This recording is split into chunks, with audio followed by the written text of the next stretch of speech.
To the November meeting of the Rocky Mountain Railroad Club. I am Dave Schaff, and Andy will be up here in a second to tell you a couple of things. Is there anybody here tonight that has not been here before? Not on this side. Sam, stand up and come on up here and tell us who you are and how you got roped into this. And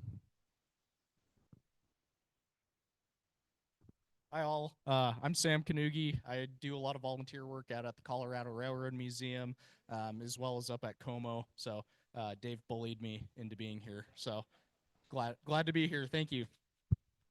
Thanks for coming. It's good to have somebody here younger than me, right? So, hey, before we get started, if everybody would do us a favor and silence your phones so that it doesn't Mr. Ehrenberger gets really mad if the phones go off during his show, right, Jim? Just say yes. It's okay. Okay. He looks at me like he's never seen me before, but who can blame him? All right. Usually at this point, I would ask Chip to stand up and give us some current events, but I'll tell you what little I know.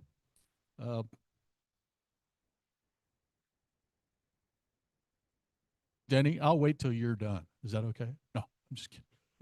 All right, so down at Antonito, the Alco diesel number 114 that came down from the White Pass finally showed up in Antonito in the last couple of days.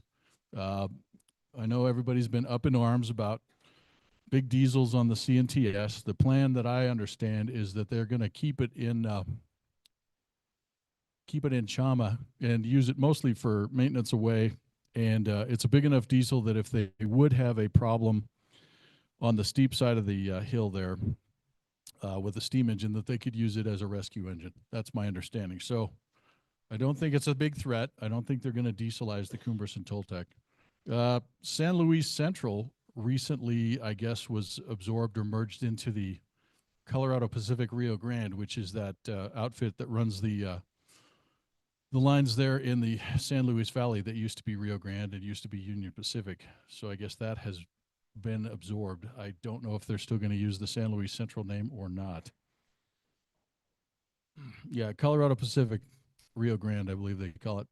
Also, the Winter Park Express is coming back, which we used to call the ski train. That starts around the end of the year. And this year they're planning to run, I think, 3 days a week for the first few weeks and then expanding to 5 days a week.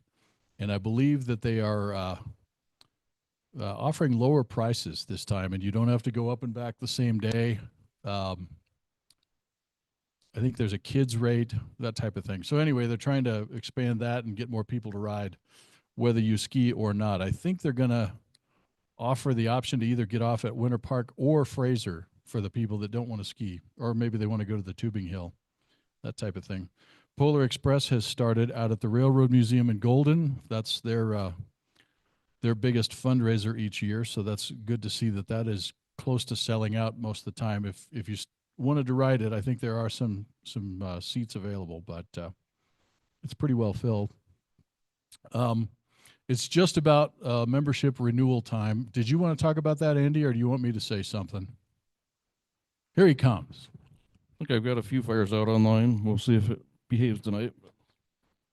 Unfortunately, we lost our internet here at the church 2 minutes before we were to start, and it dropped everybody, so now I'm hotspotting off my phone, so fingers crossed it'll keep working. But I did just mail out all the membership renewal forms on Sunday, so they should have gone out in the mail yesterday. You should be receiving them shortly, and as usual, we're keeping our prices the same for this coming year, so it'll be $35 for the email only, $50 for the printed, and then we have also the contributing and sustaining and patron membership levels as well for those that feeling generous and have a few extra bucks to spare. The club could use it as we go through our transition here in the next year.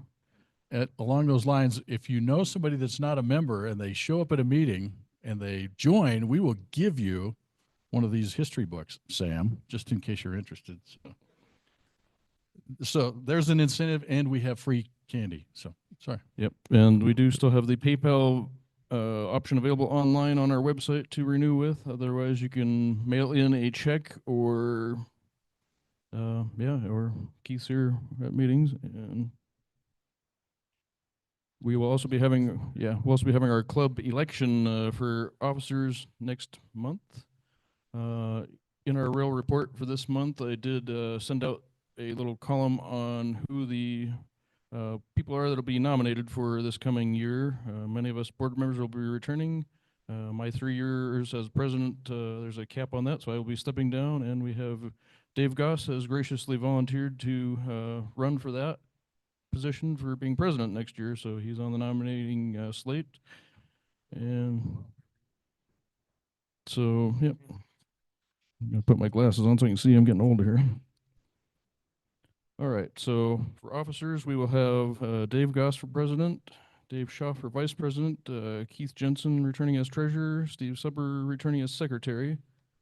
And then just for new board members, there'll be myself, Andy Dell, and then Gene Gross and Pete West. And then Denny Leonard will be renewing for another, because he was at the end of his 2 years, so he'll be renewing again for next year.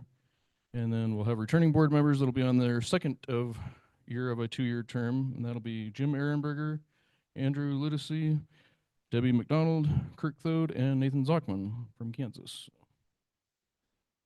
We'll be having those elections next month, along with our presentation and cookies and punch, and Dave can tell you a little more about the presentation for next month. And I think we can take nominations from the floor next month if somebody would like to be a write-in candidate. We're always looking for that, so don't all jump up at the same time, right? And all of your potential new board members are here tonight. If you want to talk to them, that's great. Next month's program will be by Richard Lucken. He has produced another one of his documentary style videos about some of the history of the ski train. So that should be good. And it's a shorter one. It's 30 minutes long, so we got time to do the cookies and soda.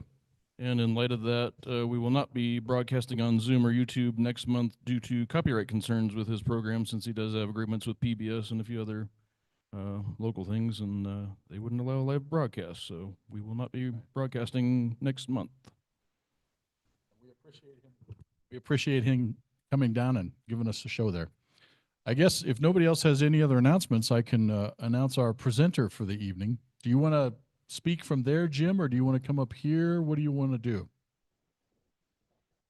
Okay, we're gonna take a mic to Mr. Grumpy over here and let him talk from his third row seat. So if there's anybody on Zoom that's watching right now, our presenter this evening is Jim Ehernberger, who is going to tell us all about the self-propelled rail vehicles on branch lines of the Union Pacific and how they got here.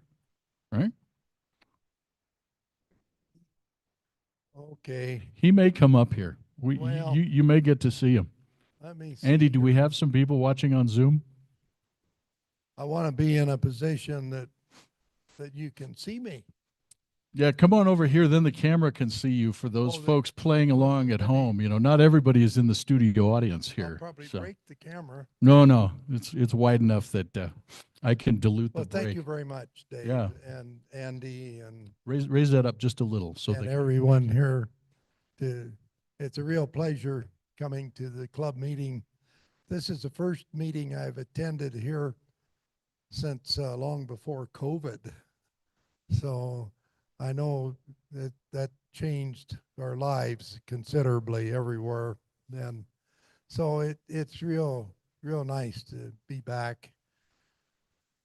Dave has been after me for quite a long time to do a program, and it just happens to be that this subject happens to be a new book that I have prepared for the Union Pacific Historical Society that is currently in the hands of the designer and the artist to get it finished.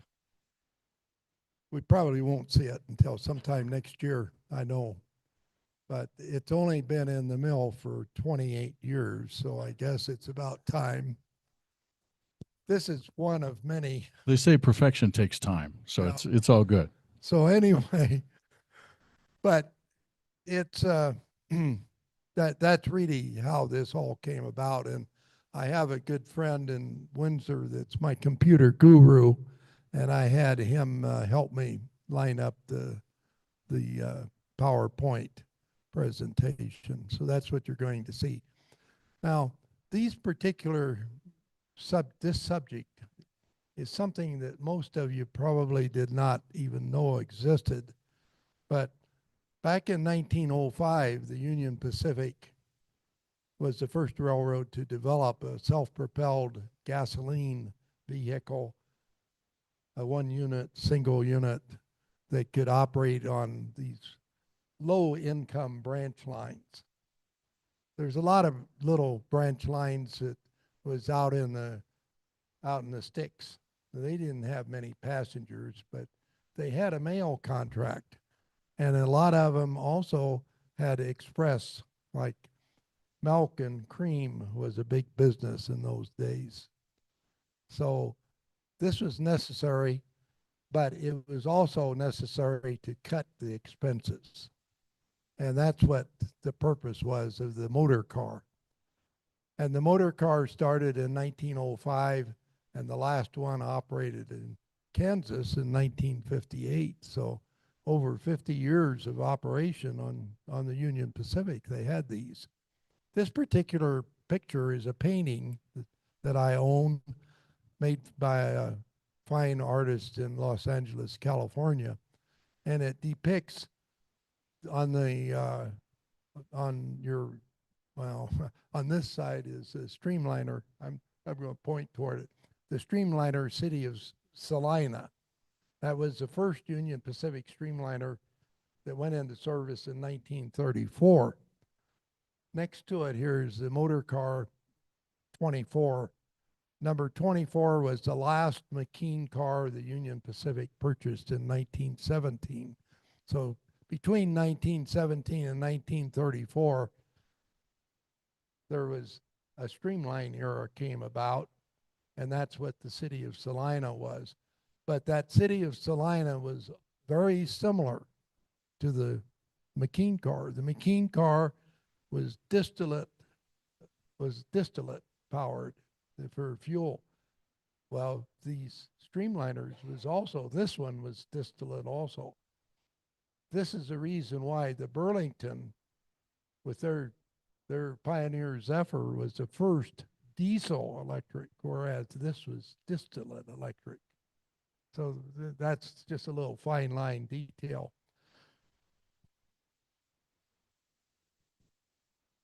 Where are we at? Do I do it here? Maybe I better go back there. Okay, so what a railway motor car is a self-propelled vehicle, a car that has an operator and propelled by a motor located in the car itself. And the purpose was to provide efficient and low-cost transportation to rail lines having light traffic as an accommodation to continue service for passengers, mail, and express. And that was the main purpose. This is what the first one looked like, McKeen motor car number 1. We'll get into this a little heavier, but the Union Pacific assigned the superintendent of motive power and machinery in Omaha the job to build this self-propelled car, and they built this in the Omaha UP shops.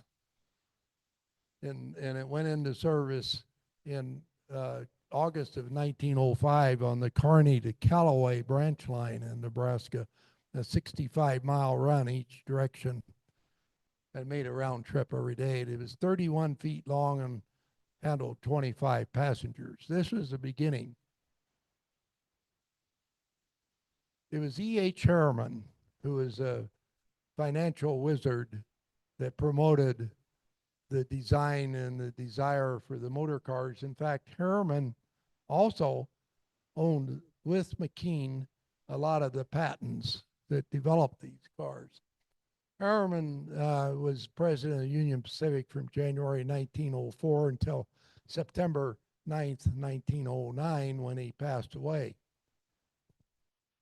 And this is W.R. McKeen. He was the superintendent of motive power, and he started in 1898 at North Platte, Nebraska, as a foreman in the roundhouse, and then he came to Cheyenne as a master mechanic. Then in 1902, he was promoted into Omaha as a general superintendent. Now, that's a pretty fast move based on the fact that in those days people came up through the ranks. But McKeen was well educated. That was the number one thing that got him promoted. It was the number one thing that Harriman saw as to an advantage of having him design and build the motor cars. What happened? I lost him. Well, we'll go back to the next one. Whoops. Should I hit the button or not? Okay. Okay. This is an interesting thing because on the railroad during that era, there was a lot of nepotism. In other words, it's who you knew that got you the jobs. Well, it just happens to be that Horace G. Burt, the first president of the Union Pacific, after reorganization, they had been in receivership. In 1897, it was reorganized, so Horace G. Burt was made the first president of the new corporation, and he came to Omaha, and he just happened to be the uncle of, by marriage, of McKeen. So that's how this came about.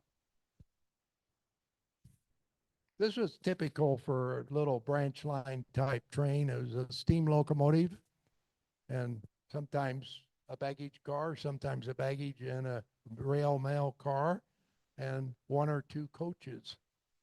This little train right here used 14 tons of coal and 7,000 gallons of water until it had to be refueled. And a motor car could do the same thing with 50 gallons of gasoline. The steam train had a 5-man crew. The motor car had a 2-man crew. That was Harriman's goal, was always economizing, saving money here and there. Very important. After they built the first one, then the next cars were 55 feet in length, and the first ones had square windows. This didn't last. Whoops. The interior of the cars, which originally was just wood seats. And the engine, it was just under it was a front truck, and the engine had a chain drive. There's an arrow pointing toward that chain. The chain was 5 inches wide, and that chain went from the motor down to the axle of the front truck. But they had been recorded as doing 60 miles an hour with those. Well, they were real proud of this because in 1906, the traffic department sent out a list of all the traffic representatives on the railroad, and this was the cover of what they sent out. It had a McKeen car on the cover. There was a lot of promotion trying to promote these, and a lot of railroads bought them. Whoops, I hit something wrong there. Yeah, I hit that wrong. Then I go here. Oh, too far. Go back. Well, McKeen was a genius when it came to advertising. This was a parade in Omaha, the flower parade in 1906. So down there at the shop, they built a dummy McKeen car and went and decorated it all up and put it in the parade at Omaha. I thought that was pretty clever, right? But wouldn't that be nice to have that right now? The unique thing about the McKeen car came about in about 1906 also. They redesigned it. They redesigned it with round windows, and of course those cars had a pointed front end for aerodynamics. And that, of course, in the streamline era, that was a key thing too, was aerodynamics.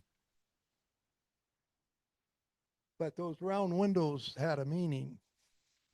It had a lot with how the car was braced.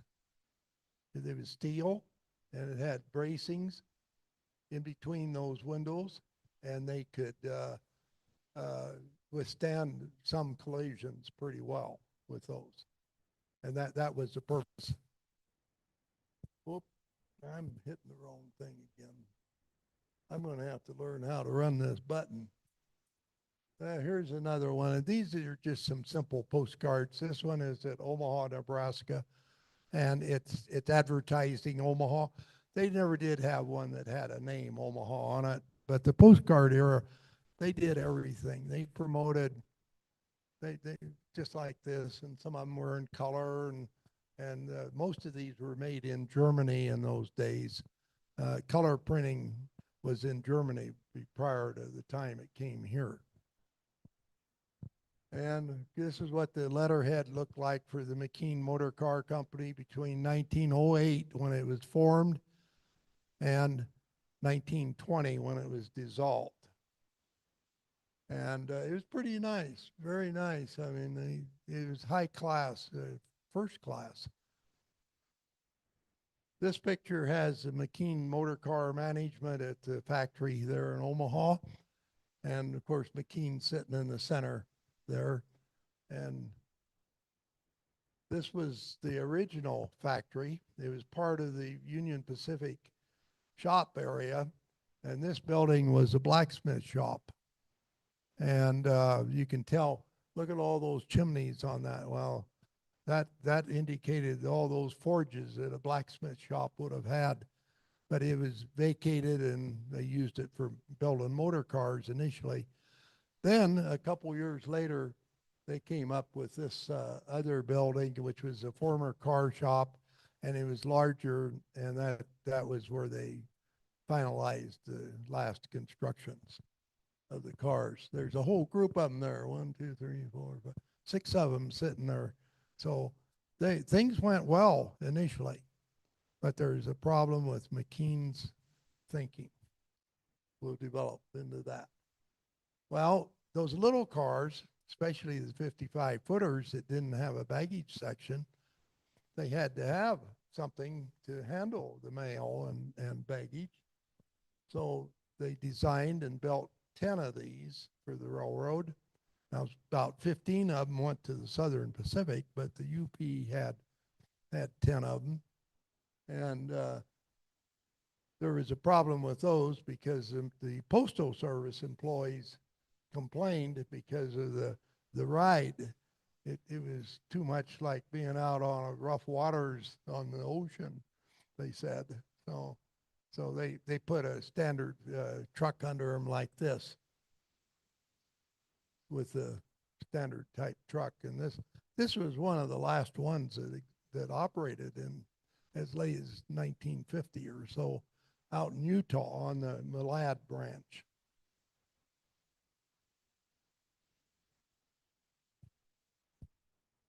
Now here's a McKeen train. There's a whole bunch of McKeen cars, about a half a dozen of them at Columbus, Nebraska, going out to the Southern Pacific. The Southern Pacific actually had more motor cars and McKeen cars than the UP did. They really bought a bunch of them. They had them everywhere, out in California, Oregon, on down south, and even along the Texas lines. They had McKeen cars. Well, in 1910, they produced a catalog that was about 50 pages. And at that time, they said on the catalog cover there was 100 cars had been built. That was in 1910. So 5 years from the initial car to 1910 to build 100, they were pretty busy. Here out of Denver to Greeley in 1910 was a railroad that was constructed between Denver and Greeley, and it went out from Utah Junction in a north direction over toward, there's a town or community called Wattenberg over by Brighton, and then it went on north up through east of Milliken, and then on over to Greeley. It only operated between 1910 and about 1917. It folded. So these two cars, they had two of them. They had the Denver and the Greeley. And those two cars went to the Great Western Railroad, the Great Western Sugar Company, until they discontinued daily passenger service. And then the Morris Brothers junk dealers here in Cheyenne purchased them. And then from the Morris Brothers, the Union Pacific bought them, and they operated them for a long time. So they lasted quite a while. But all the subsidiary lines that was connected with the UP, like this St. Joseph and Grand Island, and all of them had McKeen cars. They were very popular for quite a long time. Well, I put this picture in because it's from a picture postcard that I gathered. I'm going to sit a second. My back has been bothering me. I had a fall a couple weeks ago. Anyway, this picture is taken at Fremont, Nebraska, and it's a Teddy Roosevelt special. It's not a Teddy Roosevelt presidential special. It's just a Teddy Roosevelt coming west to visit some parks. And the unique thing about this picture, and it's actually very rare what you see in there, is in the distance you can see a McKeen car. Well, that just happens to be the one and only McKeen car, and the one and only picture we found of the Chicago Northwestern McKeen car that operated from Fremont down to Lincoln, Nebraska. So that's why I put that in there. But it's nice, and the steam engine on your left is a 10-wheeler like that one that's in the park at Cheyenne. So it's got a lot of history there. Well, now what happened? Okay. All right. This one is in here just for a little bit of humor. There in Nebraska, somebody nicknamed their motor car the potato bug because it was maroon color, and it went down through the cornfields and and so on. So they just nicknamed it that. But those cars had a lot of nicknames. Some of them were pretty good, you know, like Doodlebug and Puddle Jumper, and then of course some of them probably was even called Galloping Goose. We know what the Galloping Goose is here in Colorado, and we know how the Galloping Goose in Colorado saved the Rio Grande Southern for 20 years. So that there's a lot of benefit with saving money in these operations. So this one was a potato bug. Omaha Union Station prior to 1930 looked like this. And of course, this is a staged view, the postcard era. This was very popular. There was no television, even no radio, and this was a form of education. And there was big collectors. There's just, it was huge. It was a huge fad that took place in the early part of the 1900s. This picture is taken about 1910. Well, they improved the interiors. They went to what I call wicker seats. They're the same as what streetcars had, and it's a kind of a certain, I don't know the design. Somebody might know more about it. It's kind of like a straw, but that's what they used after those wooden slats. Then they improved them even later. But here's in 1915, McKeen advertised considerably all over. This was from actually from a map book, timetable on a map. And he was advertising 300 horsepower, 55 and 70 foot McKeen cars. The 55-foot cars most generally had to have a trailer behind them. And the 70-foot cars, a lot of those had baggage and express sections in the front and then passenger section in the back. In 1915, they made this large McKeen car, number M23, and they pulled the one and only McKeen passenger car. This McKeen passenger coach had the same design with the round windows, but it also had vestibuled ends, and it could operate mid-train in a passenger train. And the idea was that McKeen was promoting steel cars when that was built. It actually was built in about 1909, right in there. This picture is taken out at 32nd Avenue in West Omaha. 32nd Avenue, my gosh, it goes out there 200 blocks beyond that now. Omaha is growing a lot. This is what that passenger car looked like, and it's the one and only that was built. But it had the center drop door, which was very handy because it prevented snow buildup on the steps. And then, of course, it had the round windows and typical McKeen. Well, they sold McKeen cars all around the country. Here is one that went to Cuba in 1916. And what's kind of interesting about it is it's got two doorways, which is a little different. McKeen would design these any way they wanted them. And so this had the rear door, which was Primera, which is first class. And then the middle one up there is third class. So it was definitely a segregated car, and it had a baggage section in the front. And the largest one that was built went to the Southern Utah Railway, and that was built in 1916, and it has an unusual front truck. It has a 3-axle front truck with a drive rod, with a main rod on it. And that car, a portion of that still remains, but it's been cut down somewhat, but it was out there in the Utah area a few years ago. Well, McKeen did a lot of other things. One of the things that he developed was a weed burner in 1904. I'd say it's a time bomb because it was gasoline. To be having a flame and then gasoline right next to it. But anyway, this worked on the UP. They had about 2 or 3 of these. Some of them were sold elsewhere, but they weren't too successful. But what they could do is burn 20 miles of weeds in a day versus what just a manpower crew could do out there, probably doing a mile or 2 a day.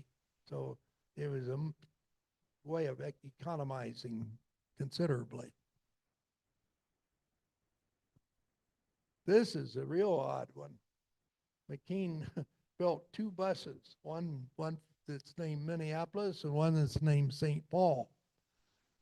Well, what was going on in the teens later on, motor car business fell way off because there was competition. The competition was from General Electric and there was Mack and there was Edwards and different builders. Well, those builders did not use a mechanical drive like McKeen wanted. McKeen was so sold on his mechanical drive that he would not budge. We think probably had Harriman lived, because Harriman was the money source, that McKeen probably would have changed, but he would not change, and that was the downfall of the company.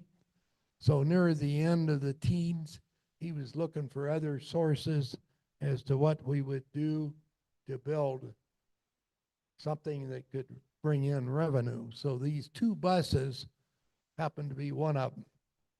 But New York told him not to do that, that bus transportation was competition to train travel.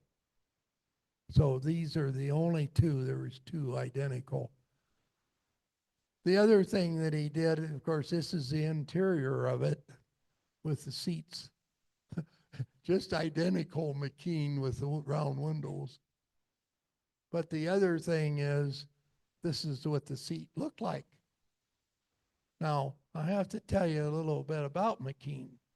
McKeen was a ladies' man. He was known for all the parties and all the things that he went to in Omaha area, and as a result, in about 1910, his wife divorced him. Now, a divorce in 1910 was a real sin. And Mrs. Harriman, after old Ed Harriman died, but Mrs. Harriman did not like that kind of publicity that was going out in Omaha. So she kind of put her foot down and they stopped. Mrs. Harriman was apparently, McKeen must have been real nice to her too. Anyway, but this is what we believe is one of his dollies. He always had some woman posed on some of his equipment, and this happens to be one of them. So also, in order to try to generate income, McKeen develops this particular thing. It's kind of a caterpillar for the government in the First World War. We don't know, there's no record as to whether there is any more built than this one, but there it is sitting in front of the McKeen motor car factory in about right around 1919. He says that I need a drink.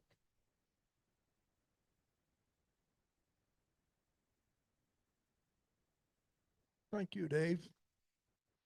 Okay, so anyway, so that took place. So McKeen was forced out and retired in 1920. He left the Union Pacific with about $150,000 because he and Harriman had all those patents and they had a value. So he left and moved to Santa Barbara, California. One of the newspaper reports said that he had an avocado farm there, and he died in 1946. But he never went back to work for the railroad. Uh-oh, what did I do? Did I do that? I bet I did. There's more. Oh, we're not far. You wanted to see those again anyway, didn't you?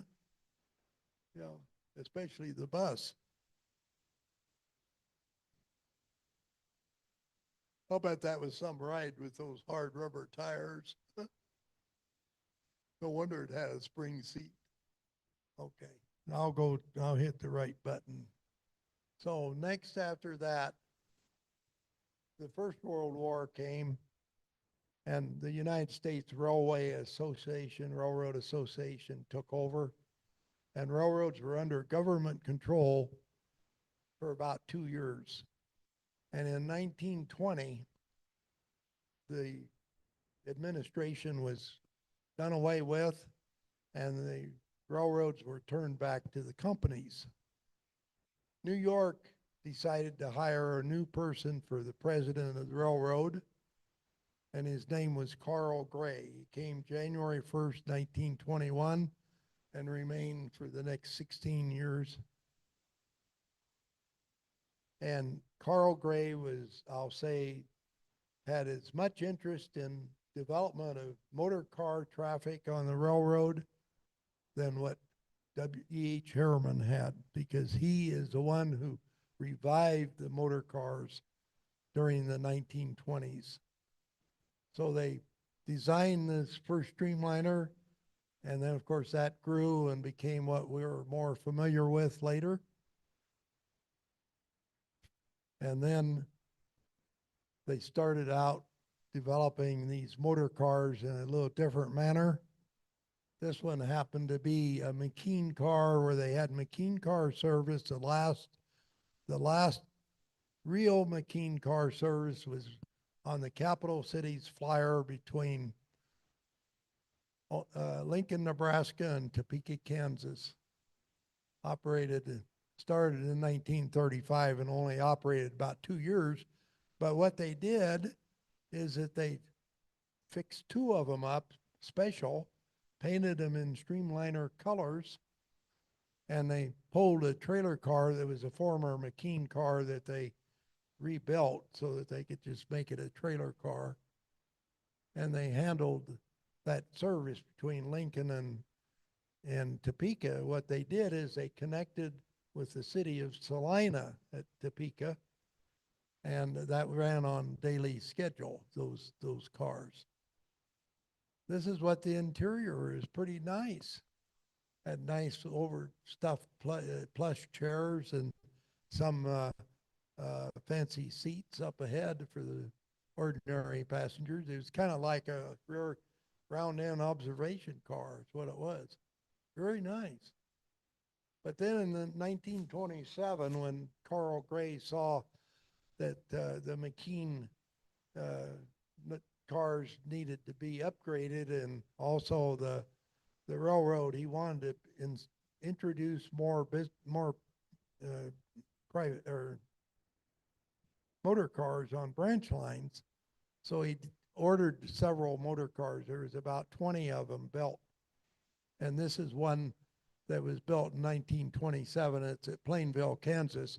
This just happens to be the last line that the Union Pacific operated motor cars on. But this is a full passenger car, seated about 75 people, and then they'd pull a trailer behind for the mail and express.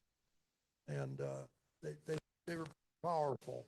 This one was about 300 horsepower, but some railroads had them even more. This is what the seating looked like. See, plush seats, very nice.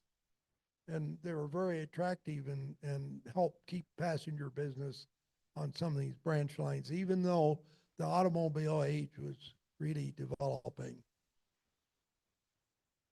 This is a view at Oakley, Kansas, Portland Rose eastbound, and McKeen, or not McKeen, but a motor car trailer. They're getting ready to go from Oakley over on the Plainville branch to Salina. That was the longest UP branch in operation, was on that Oakley to Salina branch. However, these McKeen cars continued to operate. This is M18 leaving Denver for Boulder, and they used this car until 1941. And here's the last run leaving Boulder on October 31st, 1941 for Denver. That was the end of the McKeen motor cars in Colorado. But in Kansas, they still operated. This was in 1948 from Salina. This is a Salina depot. And it went to Beloit, Kansas. It went east of Salina to Solomon, about 15 miles, and then up that Beloit branch. However, in the distance, you can see the motor car train that's getting ready to leave for the Plainville branch. Then that was a daily operation from Salina to Plainville to Oakley, Kansas, over 200 miles. This is the Beloit motor. And this is what the interiors, the improvement that they made. See, they had either leather or Vanaga hide type seats, softer and everything else. So they were really improved for the people's attraction. One of the key things about motor car operation on these branch lines is that they made connections with main line trains. This is a main line train from Salt Lake City to Pocatello, and the branch line that went to Logan and Preston, over on Logan, Utah to Preston, Idaho, met that train to go on over to that branch line. So passengers could make connections, the mail and express could make connections, and it was good service. It really was. It was good service. Some of these moved on up into Idaho and Washington. This is on the on the Wallace branch. That was the one that was painted yellow, but they, after it quit running, they painted it back to Pullman green. This is on the, at the Twin Falls, Idaho depot, as late as 1952. This was one of the last motor car operations in Idaho. And one of the things that I always was impressed with is the size of that freight room in that depot. I mean, that was added in 1927 and extended from what it originally was, but that's because of the mail, express, and the cream and all that type business that they had at that time, long before trucks and the highway really developed. Over at Murraysville, Kansas, the St. Joseph and Grand Island motor car ran to Grand Island daily, and another one came from Topeka, Kansas up to Murraysville, back and forth. They made connections. You can see how there's three of them sitting there. One is going to Grand Island, one's going to St. Joseph. The other one just arrived from Topeka. It'll turn and go back to Topeka. And look at on the baggage cart what sits there. Look at all those cream cans. Go to an antique store, they're valuable now. Here it is at Solomon, Kansas. That Beloit branch motor came in, and this is the mail they took off the branch, go and put it on a mainline passenger train and take it out of there. So they really had a purpose. They really did. Here it is over at Kearney, Nebraska, getting ready to go up to Stapleton. And this is in 1947, but they're handling the cream. And that was express shipments. Express was big business. This is a crew on that same train on the other end in 1950. Well, the little guy on the right is the depot agent. There's two crew members and a road foreman of engines and the roundhouse foreman that's on the left standing there. So they got everybody in the picture. Now, also another thing they could do is this was a Brill motor car, and it originally was part of some parts. There was some remaining parts at the McKeen factory when McKeen left. And the side sheets were there, so Carl Gray had them take those, and they took them to the Omaha shop, and they remanufactured them, but it still has the McKeen low center doorway, but they made it into a Brill operated car, a Brill engine, and it was gas electric. It was no longer that mechanical drive, but it had enough horsepower that they could pull up to 5 cars of freight. And so this freight, by the way, just happens to be 3 cars of livestock, and it's a Sunday. This left Stapleton that morning, and it's making a beeline down to Kearney. When it gets to Kearney, those 3 cars will go on a mainline freight train, and it'll be in Omaha for the Omaha livestock market tomorrow morning. So think about it. They were very important. They did their duty. This is a branch line scene on that Kearney branch. I mean, I love that scene because that's such a typical branch line scene. Nice trestles and farmstead on beyond, and it just has a lot to offer. And it just happens to be the very last run in Nebraska was where the very first run took place in 1905, and this is the last motor car operating all in the whole state of Nebraska on the Union Pacific, and that was on December 31st, 1955. This is the last run when it arrived Kearney, and the few passengers that showed up. What always kind of got to me and impressed me a little was that newspaper photographer standing there with his speed graphic camera with a flash gun on it in the daytime. But anyway, that tells you the story. So after 50 years of motor car service ended on the Kearney branch, August 21st, 1905 to December 31st, 1955. That was the end of an era. And I thank the UP Public Relations Department. There is nothing as good as the Public Relations Department of that era. They gave away loads of photographs, of which a lot of these you've seen came through them. The Union Pacific Museum in Omaha and Council Bluffs now, and the Union Pacific Historical Society, who's doing the next book on W.R. McKeen and Union Pacific motor cars that I've been working on for many years. And to all my rail fan friends that were photographers, the artists that did that painting, that was the beginning, and all the other friends. Thank you for your attention, and good night.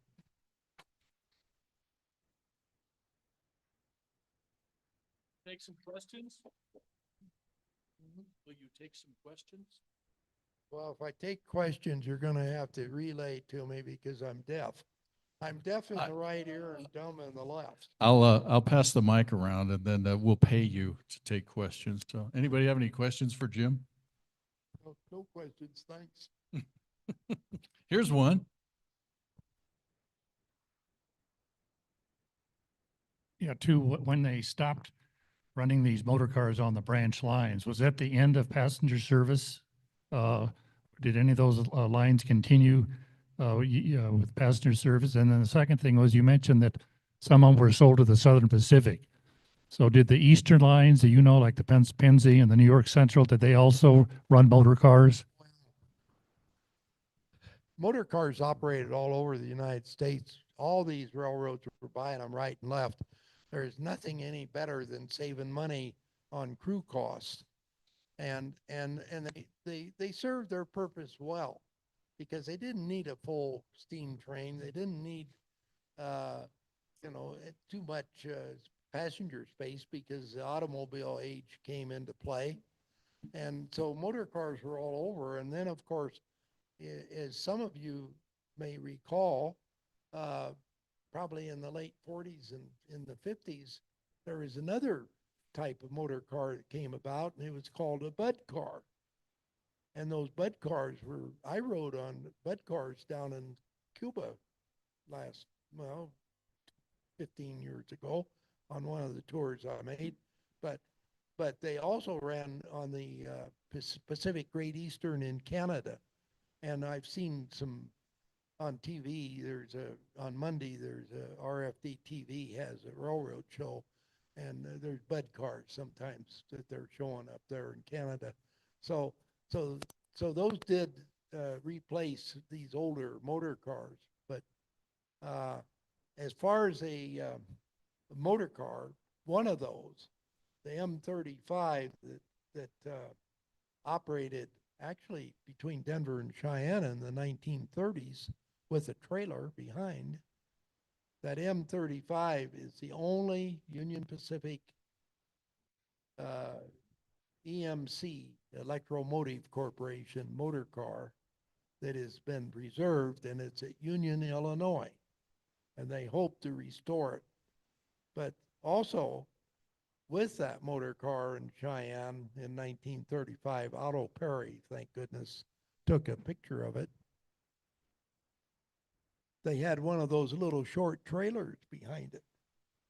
Well, I bought one of those trailers, and I had it in the backyard there in Cheyenne for a number of years. I didn't have trucks, but the Illinois Railway Museum, the general manager, he found out that I had that, and he asked me about getting it. So I did donate it to him.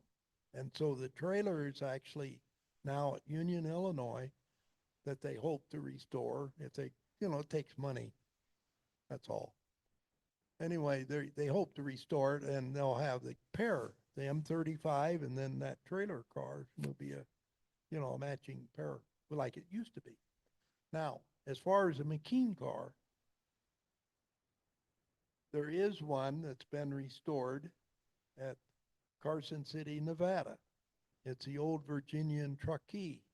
McKeen Car. The Nevada State Historical Society spent about $1 million to renovate that. It had been taken off the McKeen Drive. Of course, it's not on there now. It's a diesel to drive it, but the car itself is beautiful. They restored it immaculate, and it's out there, and it only operates on special occasions. I'd like to go out and ride on it. I have seen it there, but that's the only one that's complete. Now, there's a young fellow in Southern California that found one somewhere, a body, and he's trying to raise money, but I don't know how that's going. So, but these other cars, now like I just read something about an Edwards car just recently, matches your name. Anyway, it's being restored somewhere back east. And then there's a few of those around. There's a few. Next question.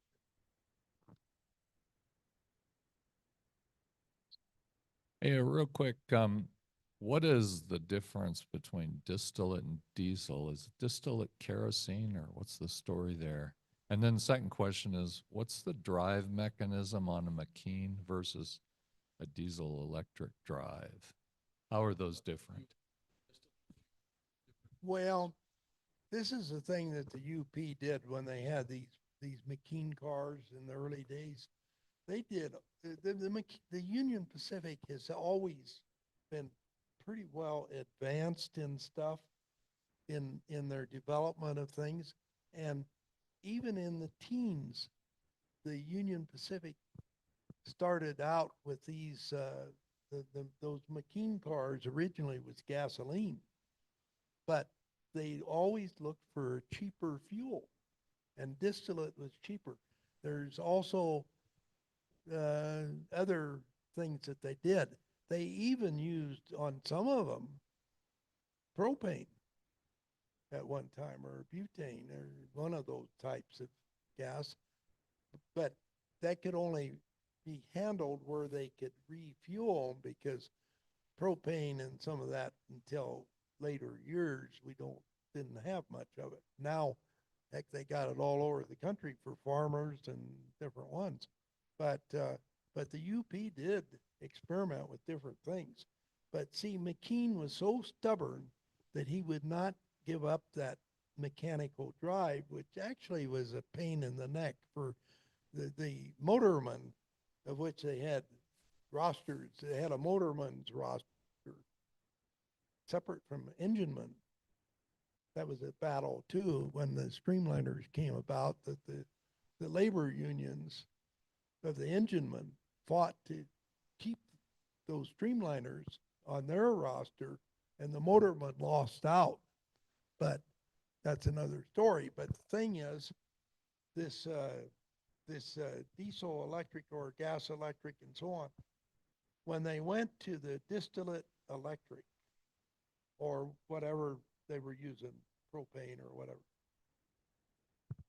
that was more modern. It was it's very similar. It's on the same pattern as what today's diesel electrics are.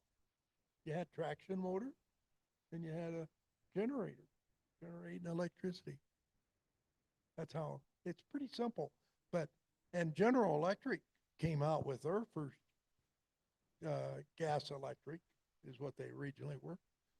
They came out in competition with McKeen in early, probably 1910 or somewhere in there. And they won the battle. McKeen didn't win it. McKeen was just too stubborn to change. Well, let me rephrase that a different way. Were they spark-fired engines? Oh, like no. spark-fired? I don't Does that make sense at all? Like a gasoline Well, car engine? Yeah, there could have been some. They did burn. A few of them did burn up. A couple of them. Yeah. Well, the first one, that little number one, it burned. It burned and then they rebuilt it into a kind of a box car type thing, but it burned. And its last service was between Omaha and Council Bluffs. They had what they called the bridge run. It was a commuter run. And they went back and forth, back and forth. Well, that bridge run is where they ran that number one later. And then they replaced it with others, of course. But no, they had some fires and they had some accidents. They're one of the very worst accident of all McKeen cars took place in October of 1915 at Randolph, Kansas. And that was on the branch that went from Manhattan up toward Beatrice, Nebraska, up in there. And they, let's see, I think it went to Marysville, Manhattan to Marysville. And anyway, just south of Marysville ways, there was a flood and it washed out a trestle. And this McKeen car went down the drink. There was about 20 people perished in that. In my book, it's got pictures of that. I don't have, that's the only wreck that we have, I think, in the book is that one. Because I'm not heavy on train wrecks. I promised the public relations department back in the 1960s that I would not publicize train wrecks. Well, here's the problem. I have put on programs for various groups, lots of all kinds of groups, but historical societies or different ones. And invariably, I used to get two questions. They wanted to hear about train robberies, and they wanted to hear about train wrecks. And both of those are Hollywood. If you stop and think, they're Hollywood. We run this railroad all the time, and many times in thousands and hundreds of thousands of miles without a train wreck. But yes, it's true, they do have them. But anyway, so it's an interesting thing, the study of all this stuff. And I started it after I retired. I left the Union Pacific early. I took a management buyout in 1988. I've been gone longer than I worked. So I beat the system, I tell everybody. Anyway, but I started going into Omaha. And the Union Pacific Museum, fortunately, had acquired the records that came from New York because Drew Lewis came on board as chief CEO or something, and he moved the headquarters from New York over to Bethlehem, Pennsylvania. Well, when they made that move, they didn't want to move all those tons of records that they had, so they shipped them to Omaha to the UP Museum. I got there at the right time because I went through all the original, what they call the AFEs. That's Authority for Expenditures. And it gives in their cost, it gives in their justification and various reasons on these things. So I got into those. I also got into the McKeen Minute books that was in some of that stuff. None of that stuff is available today. It's all been put in a permanent storage. And in order to get that out, requires requesting, requires going through the law department. There's your problem. You may never see those. They may never surface again other than for company business. There's no company business. What do they want to know about a McKeen motor car for? That's just the way it is. Okay, thank you very much. Yeah, thanks. Well, one thing about it, I'm not short on talking. I'm glad I got you a chair. Yeah. Any other questions? Dan, how many were built is the question. It's uncertain for sure. We know that there is about 160 that McKeen actually built. when it gets in the higher numbers, for some reason, the record wasn't perfect, but we think around 160. Well, we sure appreciate your show there, Mr. Ehrenberger. You have questions from online?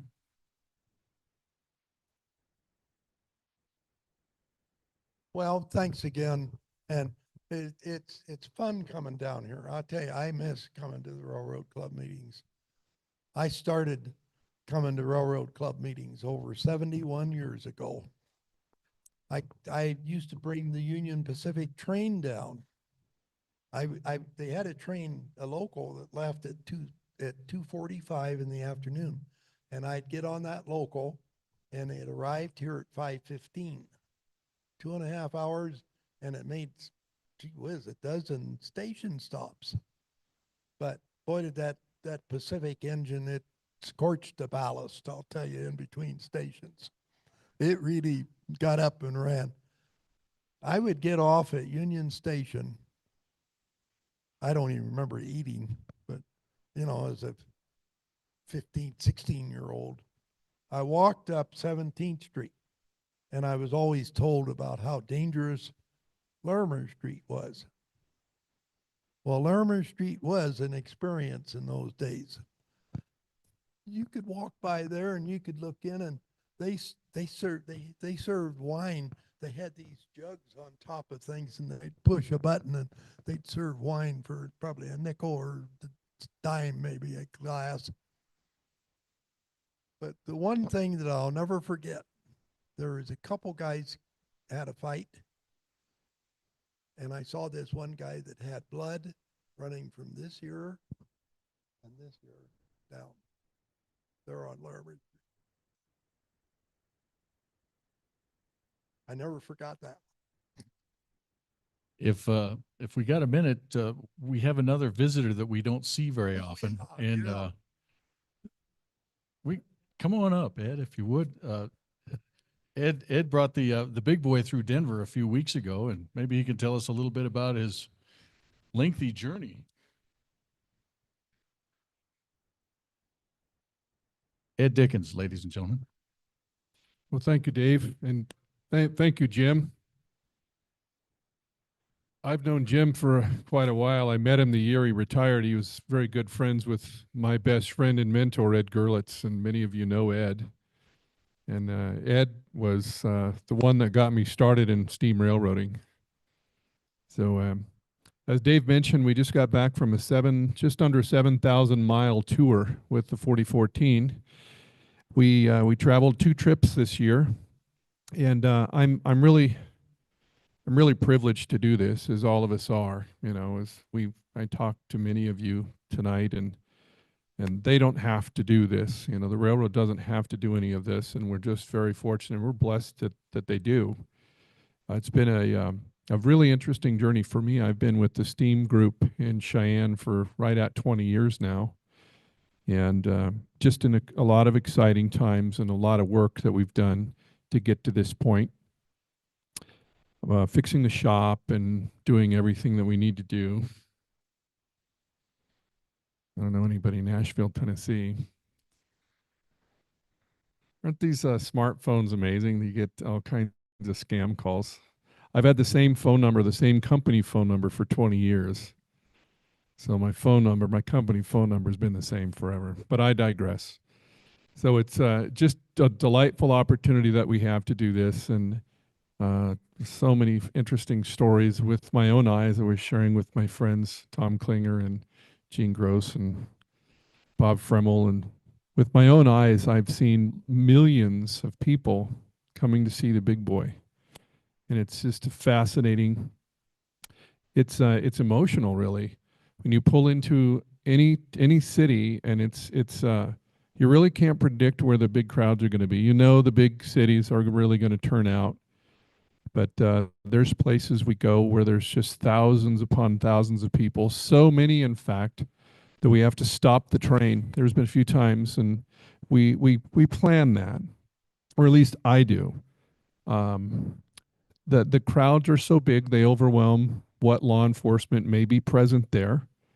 Sometimes we don't announce that we're going to stay there. I mean, I know that doesn't make much sense because the big boy is coming. So, but there's a limit to what we do and what we can do. Villa Grove, Illinois comes to mind, and that was a long day because we went from Global 3, which is a big intermodal facility at Rochelle, Illinois, all the way down through the Chicago Metroplex on the Indiana Harbor Belt, and then down the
just the tender, yeah.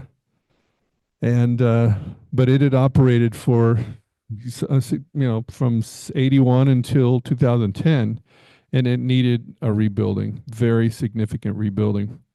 As many of you know, we donated it 2 years ago. It's coming up on 2 years, so they've had it 2 years now, and it needs to be completely disassembled. So it was that conversation that really was the springboard for me, for us, but me, to have that conversation about what we needed to do with the steam program, rebuilding the locomotives and fixing up the facility, and we're still doing that. I'm in the process of working on a big wheel lathe that we have. So we have our own internal capacity to do as much machine work as we can. You know, naturally, there's always a business purpose behind everything we do. If I had unlimited funds, of course, we'd have this elaborate facility with everything, and including machines that you probably wouldn't even need. But so it's just an exciting journey for me. Well, if anyone has any questions, I'm happy to talk a little bit. I'll stand up here for an hour and talk to you about the big boy. But yes, Bob. The twin sealed beam headlight. Exactly. Why was that change made? So you can see at night. You mean the Golden Globe? Was there a Golden Globe headlight there before? It was, but it's inadequate. Even out, think about why the railroads did what they did.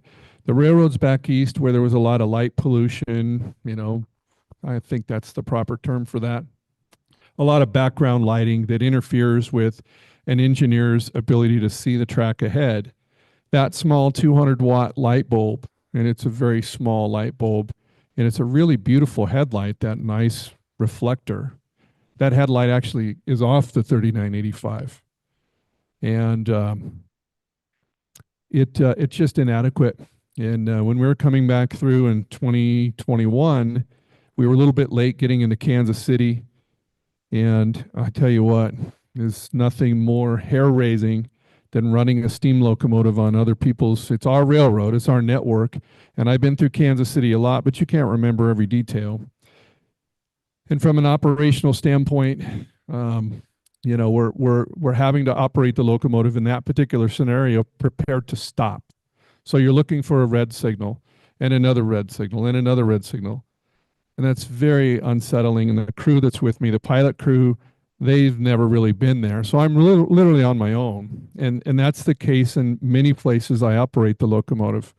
Sometimes the pilot crews, they don't go into Kansas City that far.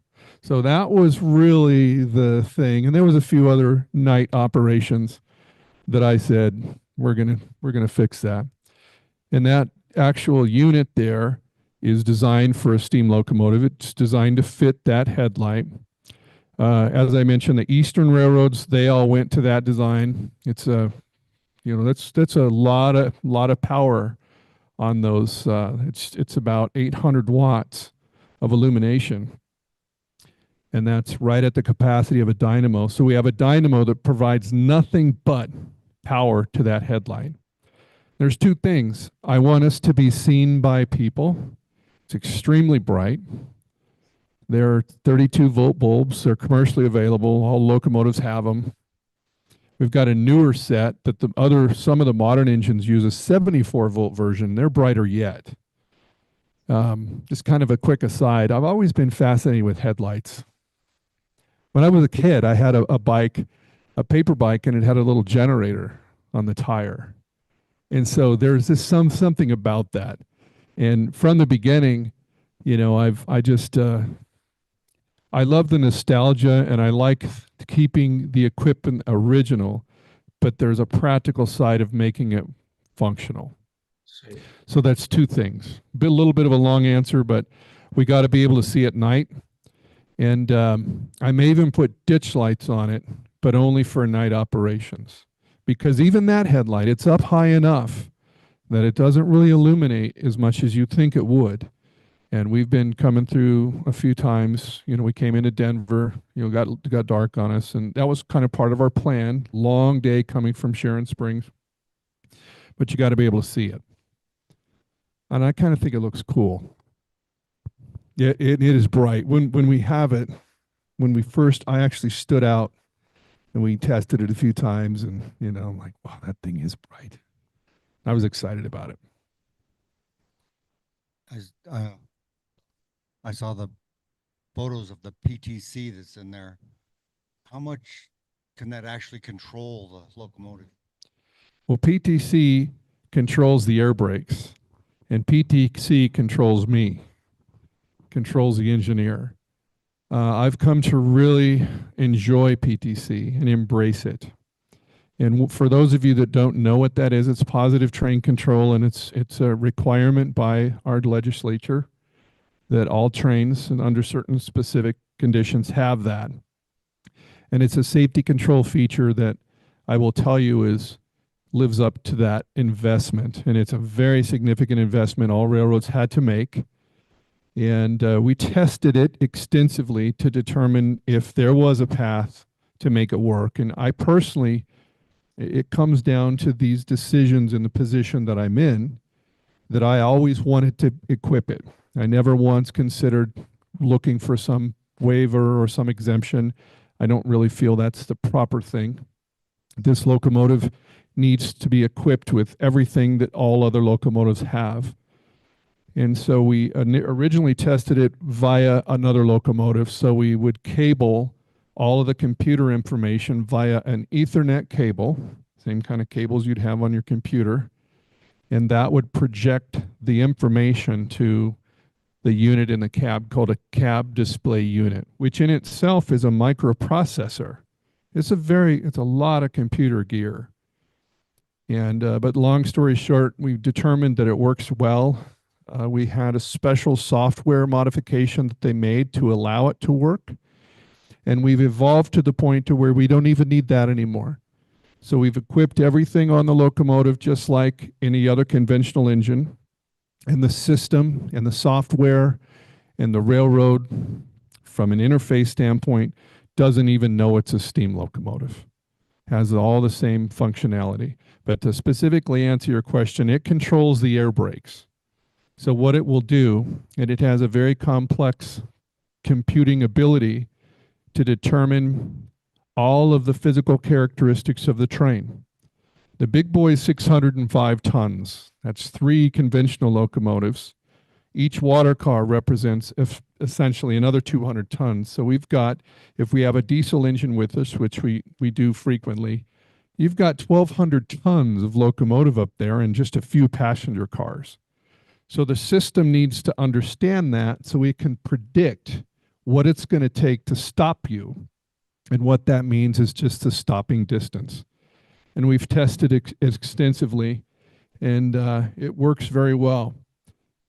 I'll give you a quick story about St. Louis. That was another long day coming from Villa Grove, Illinois, that beautiful place of Villa Grove where we met thousands of people coming into town. And coming into St. Louis, I wanted to position the locomotive underneath the St. Louis Arch. And in order to do that, we've got to gyrate around a little bit. And the crew that we had, the pilot crew, they were running out of time, so we picked up another pilot crew. And I don't have a lot of time to have interaction with the gentleman that's going to ride the rear car as we shove around there. But not to worry, I've got PTC, what we call engaged and active. So we have a mechanism that we made, an MU controller, which controls a diesel locomotive with us. The reason we have it set up that way is so the PTC can see the reverser forward, going in forward direction, and of course reverse, versus the old-fashioned steam locomotive reverser. I try to avoid putting a lot of gadgets and gizmos. A lot of that is unnecessary on a steam locomotive. You put on what you must have and limit it at that. As soon as I make that reverser forward, the computer screen that you have in there, and it's a remarkable technology because it has what's called your track profile. It will show you your grade.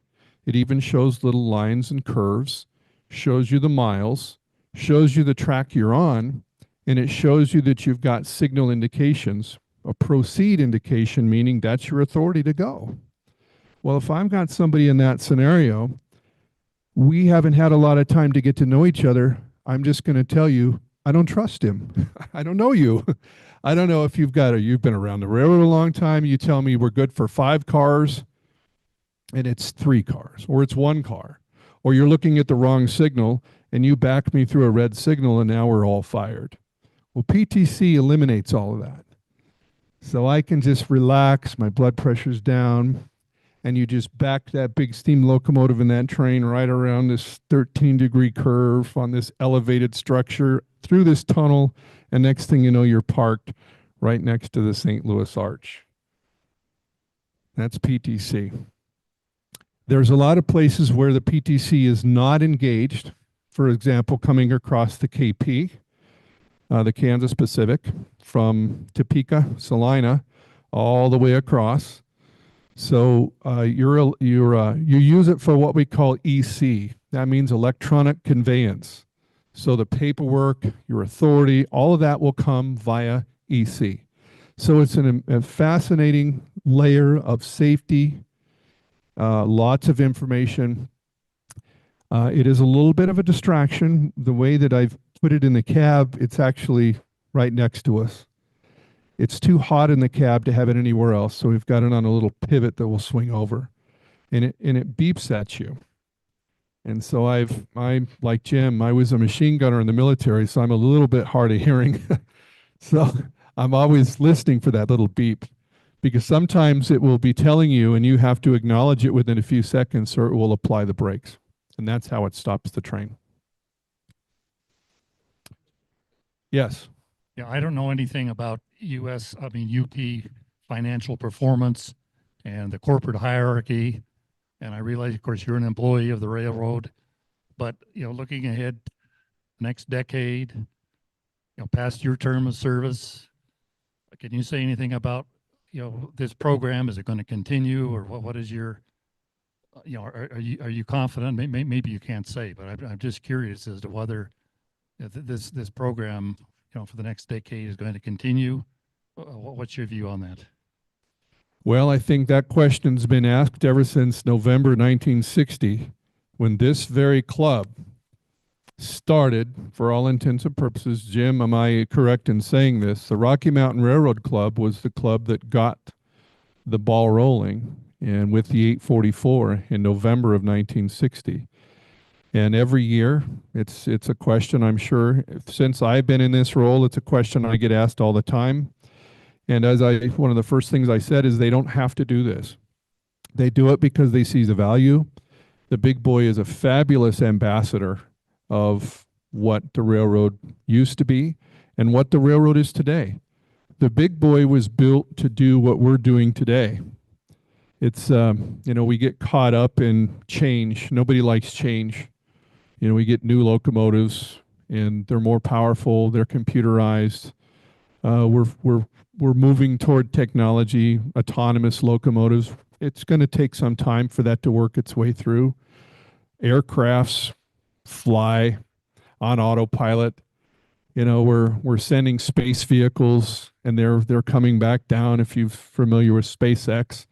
So there's a fascinating technology. Well, the big boy was built specifically to do the same thing. But to answer your question, we serve at their pleasure. And our job is to deliver the equipment, to keep it operating safely, to do the best job we can, and to make sure and deliver the locomotive. Because once it's there delivered, it's doing its job then. And that's what it's for. In my capacity, our CEO has spoken to me several times personally. And he is one that's very direct about what his intentions are.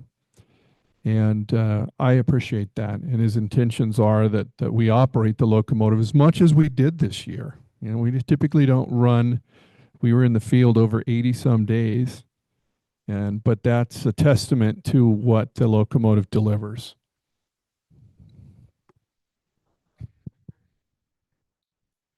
Jay Leno. Yeah, Jay Leno is what a fine gentleman. And he's the very same person that you see on TV.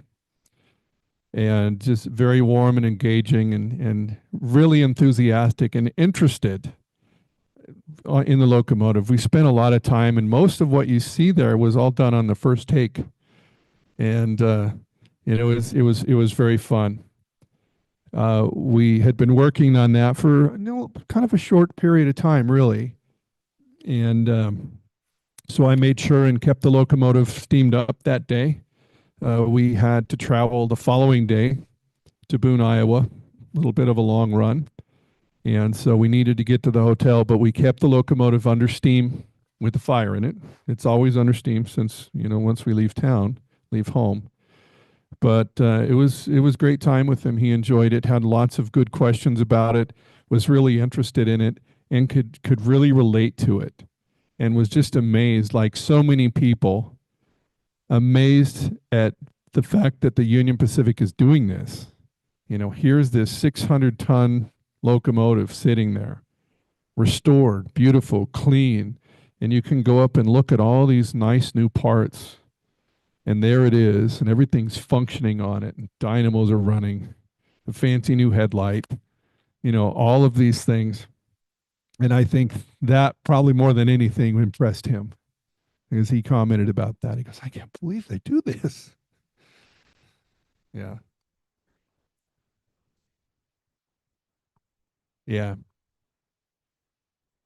Ed, I have a couple of questions for you. I know that you and the railroad really put out the word before you guys went on your trips that they wanted people to stay back. Did you find that the public stayed back a little better this year?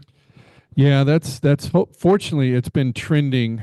I don't know if this is the right way to say. I'll say compliance. No, it's people don't know. Photographers and rail fans, they're mostly good. There are a few special rail fans. I didn't really mean that to come across that way. But what I mean is that sometimes photographers feel that their picture gives them license to put themselves in a position that's just not smart. And that does happen. And I've seen it enough. And what can you do about that other than continue to try to message? people are good. It's the people that don't get the message, that don't understand. I've seen the phenomenon, and it's more with men. There's something about guys. If you're standing in harm's way and there's several of you, you're not going to be the first one to get out of the way. You're going to wait for somebody else to do it. Well, here we are barreling down at 40 miles an hour, and there's 50 people standing on the track. On the track. It's the craziest thing. And they're not moving. And you can almost see this resistance because they don't want to be the first one to get out of the way. It's really a crazy phenomenon. I stopped one time. And fortunately, the engine's 135 feet long. So by the time I got up to them, I had calmed down. But I was pretty, you just want to say things. You're like, and of course, as we were stopping, that just reinforced the fact that they weren't in danger. So they stayed there.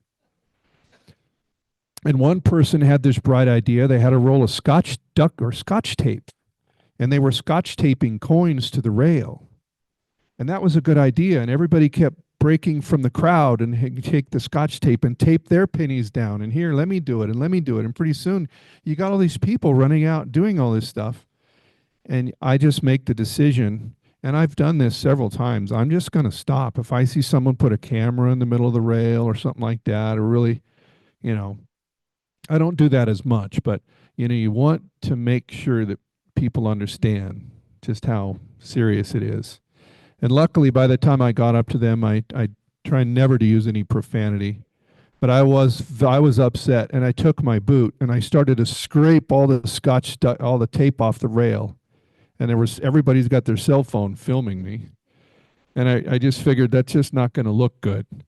But I just told them, I said, do you realize what this looks like?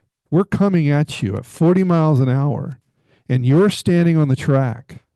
And they all had this dumbfounded look on their face.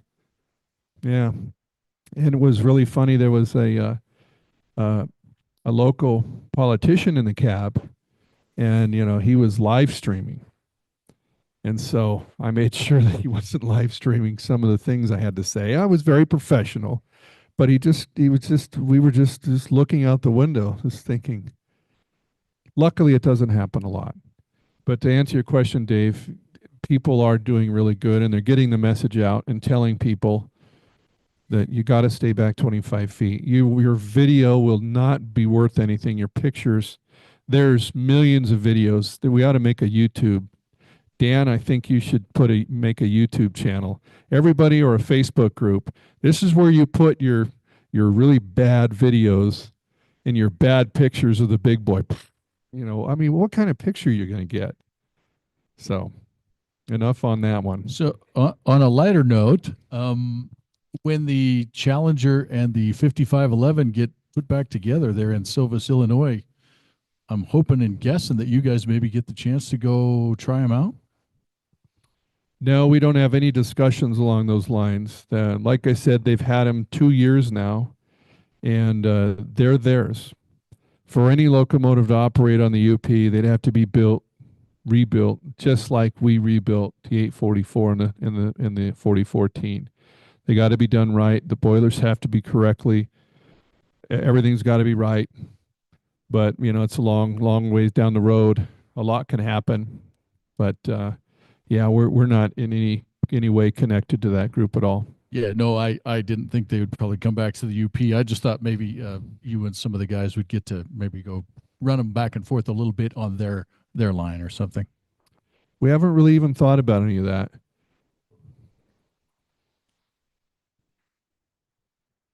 Yeah, we've got a lot of work on our equipment, and we're a small crew, and we're cracking away at all kinds of projects we're working on. It was fun delivering those locomotives.